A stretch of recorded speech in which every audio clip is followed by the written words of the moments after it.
किसान चाची जी को पद्मश्री।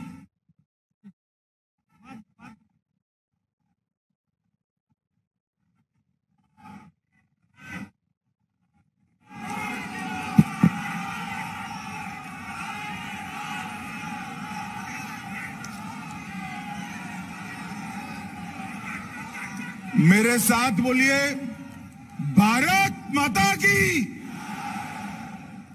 अरे भाई, क्या आवाज निकाल रहे हो? ऐसा नहीं चलेगा। यहां से मोदी जी तक आवाज जानी चाहिए कि आज सहजानंद सरस्वती जी की स्मृति में पूरा सभागार एकत्रित आया है किसान मजदूर समागम में। मेरे साथ दोनों हाथ उठाइए, उठाइए दोनों हाथ।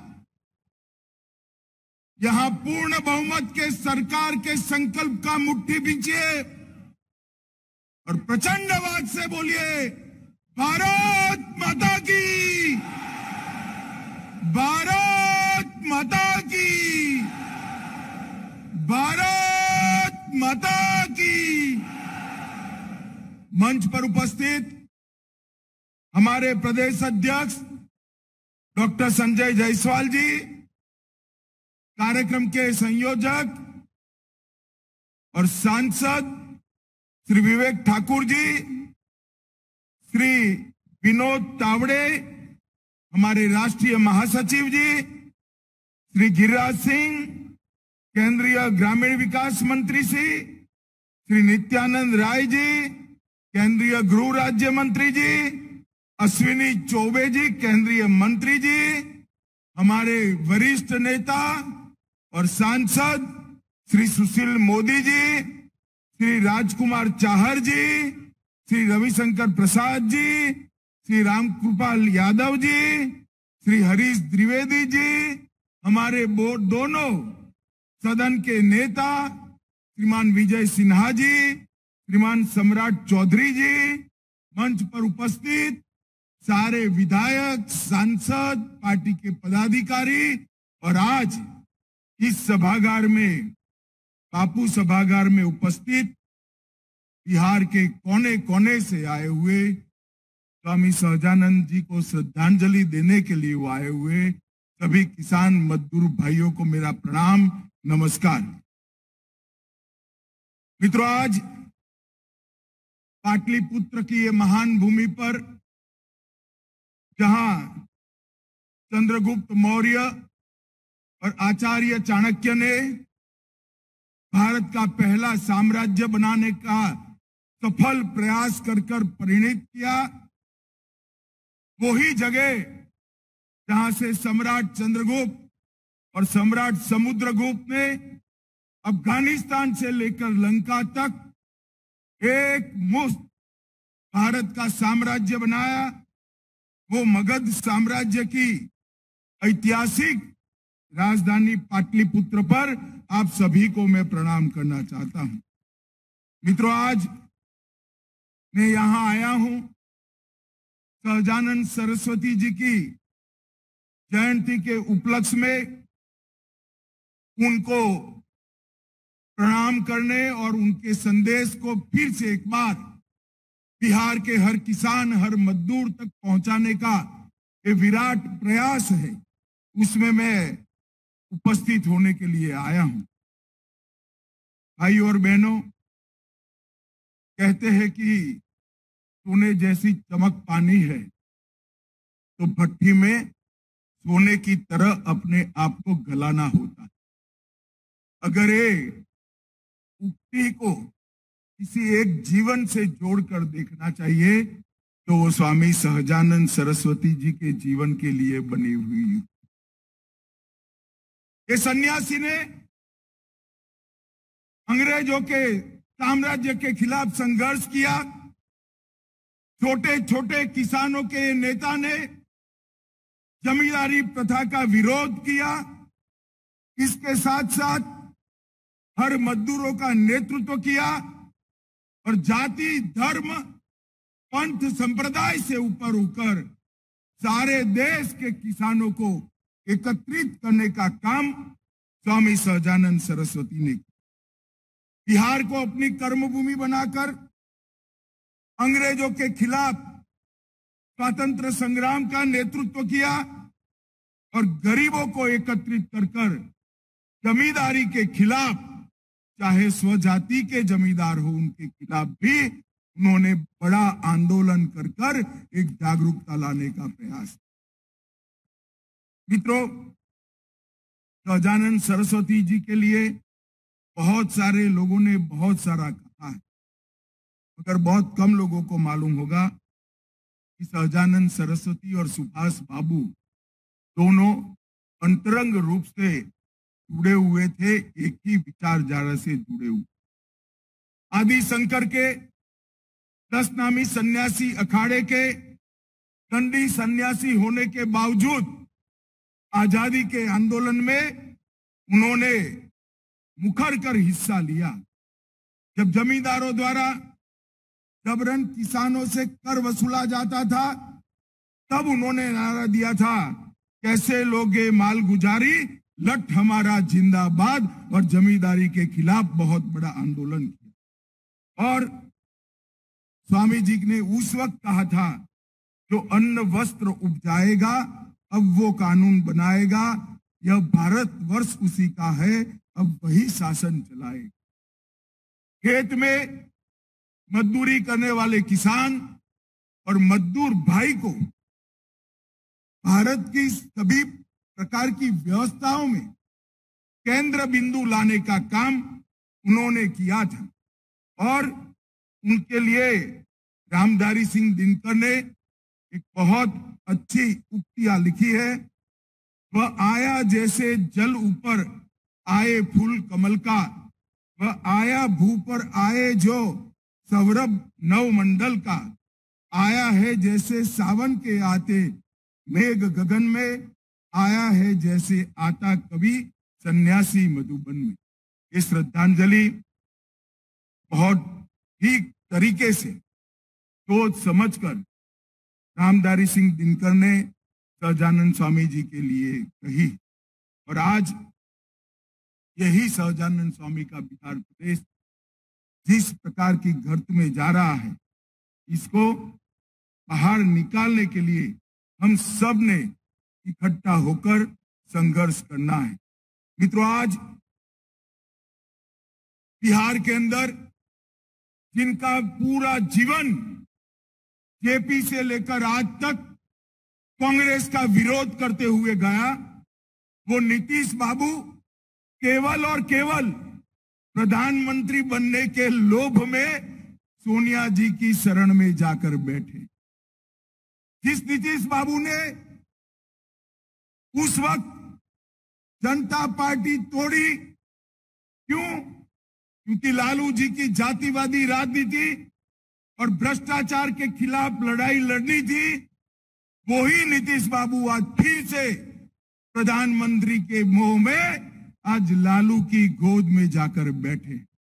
मैं नीतीश बाबू को पूछना चाहता हूं, नीतीश बाबू, हमारे प्रधानमंत्री जी कहते हैं कि बिहार के अंदर डेयरी की बहुत संभावनाएं हैं, बिहार के अंदर पानी है, बिहार के अंदर भूमि है, बिहार के अंदर मेहनतकश किसान है। बिहार में अगर ढंग से व्यवस्थापन किया जाए तो पूरे भारत में सबसे ज्यादा दूध उत्पादन करने वाला राज्य बिहार बन सकता। मगर आप मुझे बताइए, मोदी जी का ये विचार नीतीश जी कैसे करेंगे? क्योंकि पशु चाहिए दूध उत्पादन के लिए, और पशु रखोगे तो चारा चाहिए। अब चारा छोड़ने वाले लालू के साथ राज्य का मुख्यमंत्री बैठ गया। किसानों का कभी भला हो सकता है भाई? जरा जोर से बोलिए, हो सकता है? मित्रों, हमने तय करना पड़ेगा। देश भर के अंदर गेहूं की खरीदी एमएसपी से होती है, धान की खरीदी एमएसपी के होती है। बिहार के अंदर क्यों नहीं होती? क्योंकि सरकार उदासीन है, सरकार को किसानों की चिंता नहीं है। मैं आगे बताता हूं कि मोदी जी के समय में एमएसपी से धान और गेहूं खरीदने के लिए बजट को 3 गुना कर दिया गया, मगर यहां पर बजट 10 का 10। आज बिहार नीतीश बाबू के सत्ता मोह में जंगल राज बन चुका है। पहले नीतीश बाबू के साथ मिलकर हम लड़ाई लड़े थे, और अब आज मैं बिहार की जनता का इस किसान समागम के माध्यम से आह्वान करने आया हूं कि अब नीतीश जी के खिलाफ जंगल राज को निकालने के लिए हमें लड़ाई करनी है, और ये लालू नीतीश की सरकार को उखाड़ कर फेंक देना है। माताओं, भाइयों, बहनों, किसान भाइयों, मजदूर भाइयों, मैं आप सभी को कहना चाहता हूं, मुझे कुछ पत्रकार बताते हैं कि नीतीश जी का समझौता हुआ है कि लालू जी के बेटे को वो मुख्यमंत्री बनाए। क्यों बनाएंगे? वो तो बने हुए हैं। सीटें कम थी, फिर भी भारतीय जनता पार्टी ने उनको मुख्यमंत्री बनाया, मगर उनको मुख्यमंत्री से संतोष नहीं है। हर 3 साल में उनको प्रधानमंत्री बनने का स्वप्न आता। अरे नीतीश बाबू, आपको जिसने स्वप्न दिखा दिया, उन लोगों ने आपको गलत रास्ते पे ले गए। आपको मालूम नहीं, वहां तो जगह भरी पड़ी है। देश की जनता 24 में फिर से एक बार नरेंद्र मोदी जी को प्रधानमंत्री बनाने जा रही। और अब आपने जब वादा कर ही दिया है कि लालू जी के बेटे को आप मुख्यमंत्री बनाएंगे, तो भला तिथि बता दो बिहार वाले को। भैया किसान भाइयों, बताओ, बतानी चाहिए या नहीं तिथि? जरा जोर से बोलो, बतानी चाहिए नहीं? मगर नहीं बताएंगे, क्योंकि उनको भी मालूम है कि नहीं बनना है, इस बाद में लालू जी के साथ भी धोखा करना है। भाइयों और बहनों, एक जमाना था जब बजट आता था, तब बजट के अंदर टैक्स में कितना रिलैक्सेशन मिला, इसी की चर्चा होती थी। मोदी जी ने आकर बजट के केंद्र बिंदु में किसान को लाने का काम किया। 2014 में मनमोहन सोनिया सरकार थी, लालू जी की सरकार थी, तब कृषि का बजट 25,000 करोड़ रुपया था। ध्यान से सुनना, 25,000 करोड़ 2014 में। कितना था? जोर से बोलो, कितना था? और इस बजट में कृषि के लिए बढ़ाकर 1,25,000 करोड़ रुपया देने का काम ये देश के प्रधानमंत्री ने। यही बताता है कि देश के प्रधानमंत्री जी ने बजट के केंद्र बिंदु में कृषि को लाकर रख दिया है। देश का हर किसान, चाहे सीमांत किसान हो, छोटा हो, बड़ा हो, हर एक के बैंक अकाउंट में 6,000 रुपया सालाना डीबीटी से सीधा पहुंच जाता है। और छोटा किसान जो किसानी करता है 2.5 एकड़ से कम, उसको किसानी का खर्चा ही 6,000 होता है, जो खुद मजदूर बनकर अपने खेत में किसानी। मोदी जी ने ऐसी व्यवस्था करी है कि उसको ऋण ही न लेना।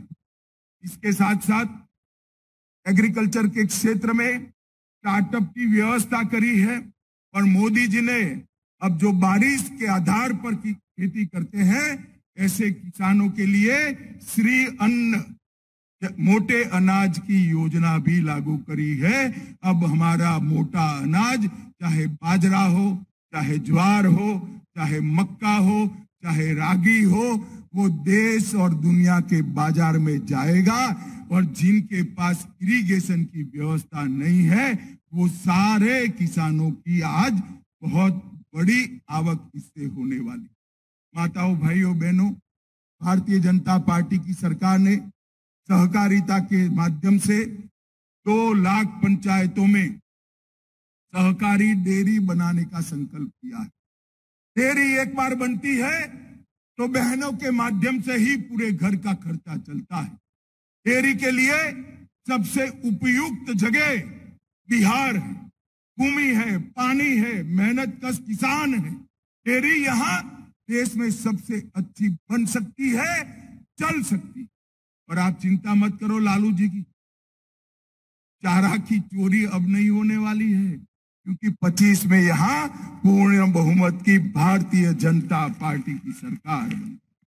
मित्रों, मोदी जी जो 6-6 हजार रुपया भेजते हैं, अब तक 12 किस्तों में 2.25 लाख करोड़ रुपया, मैं फिर से एक बार अमाउंट बताना चाहूंगा, 2.25 लाख करोड़ रुपया किसानों के बैंक अकाउंट में पहुंचाने का काम नरेंद्र मोदी जी ने कर दिया है। और इसके माध्यम से ढेर सारे किसानों ने अपने जीवन के अंदर एक समाज परिवर्तन को महसूस किया। 2009 से 14 में 3.76 लाख, 3.25 लाख रुपया का अनाज खरीदा गया, चाहे गेहूं हो चाहे धान, 3.25 लाख लालू जी की सरकार थी। और 14 से 19 में 4.25 लाख की जगह 8 लाख करोड़ के गेहूं और धान को खरीदने का काम ये भारतीय जनता पार्टी की सरकार, मगर बिहार के किसानों को इसका फायदा नहीं होता। अब जब भारतीय जनता पार्टी की सरकार बनेगी तभी होगा। Name coated urea Modi ji लाए जिससे काला बाजारी हो। अभी मैं बीच में देख रहा था, लालू जी के बेटे बता रहे थे कि यूरिया कम आ रही है। 1.5 गुना यूरिया बिहार को भेजा है भारत सरकार ने।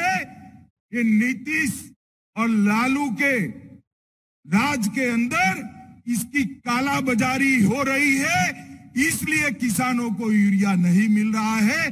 1.5 गुना यूरिया हमने किसानों को भेजने का काम ये भारतीय जनता पार्टी की सरकार ने किया है। नैनो यूरिया का कारखाना भी अब झारखंड में देवधर में बन रहा है। पूरे बिहार को एक ही बोतल में यूरिया की पूरी बैग मिल जाएगी, इस प्रकार की व्यवस्था हमने की है। सॉइल हेल्थ कार्ड की भी व्यवस्था की है, राष्ट्रीय सुरक्षा मिशन भी चलाया है और प्रधानमंत्री कृषि सिंचाई योजना के माध्यम से 1 लाख करोड़ रुपया कृषि के अलावे सिंचाई के लिए खर्च करने का काम भारतीय जनता पार्टी की सरकार ने किया है। मित्रों, ढेर सारे काम बिहार के अंदर विकास के मोदी जी ने शुरू किए हैं, मगर नीतीश जी उसको रोक कर बैठे।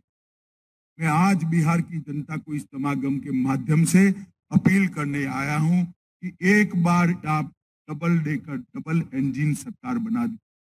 ऊपर नरेंद्र मोदी जी है ही, नीचे भी एक बार भारतीय जनता पार्टी की सरकार बना दीजिए। बिहार को हम देश का सबसे समृद्ध राज्य बनाएंगे। मित्रों, सबसे पहले 24 का चुनाव आना है। एक बार नीतीश जी ने धोखा दिया है, दूसरी बार धोखा दिया। अब मैं आपको बता देता हूं, नीतीश जी आप हमें धोखा नहीं दोगे, क्योंकि अब हम आपको एनडीए के अंदर लेंगे ही नहीं, आने ही नहीं। नीतीश जी के लिए भारतीय जनता पार्टी के सारे दरवाजे बंद है। लालू की कगर पर बैठे रहिए और जब धोखा पड़ेगा तब आपको मालूम पड़ेगा कि विश्वासघात क्या होता है। मैंने तो मेरे जीवन में इतना झूठ बोलकर दल बदल करने वाला व्यक्ति ही नहीं देखा। मित्रों, इस बार लोकसभा के चुनाव में एक स्पष्ट मैसेज दीजिए। गत चुनाव में आपने मोदी जी के नेतृत्व में बहुमत दिया था, भाजपा को ज्यादा सीटें दी थी, फिर भी हमने उनको मुख्यमंत्री बनाया क्योंकि हमारा वादा था।